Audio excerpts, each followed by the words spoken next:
एक घना सा जंगल था जो दूर दूर तक फैला हुआ था।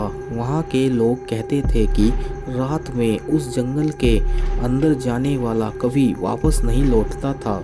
लेकिन अजय और विनय, दो पक्के दोस्त, इन बातों पर विश्वास नहीं करते थे। एक दिन रोमांस की तलाश में दोनों ने रात में उस जंगल में जाने का फैसला किया।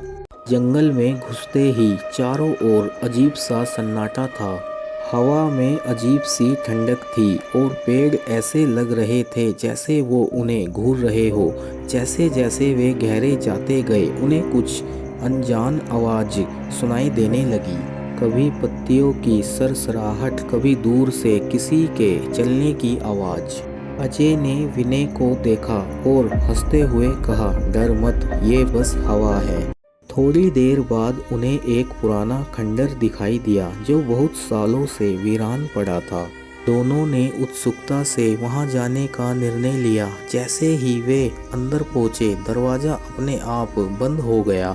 अब दोनों घबरा चुके थे। अचानक एक कोने से किसी की परछाई दिखी। वो तेजी से उनकी ओर बढ़ रही थी।